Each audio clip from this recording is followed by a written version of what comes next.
Well, the elimination round, we did very well. But at the end of the day, it's when you finish, not how you start. You want to always have a good start. We couldn't do the same stuff that we did during the elimination. So, but they really prepared very well. You just have to learn to grind things out when things aren't going well.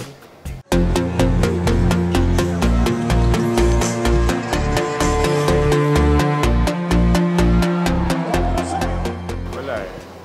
Nangyari na eh. Talo eh. Ganun talaga. Ganda yung elimination namin. Talagang dali lang kami ng semis.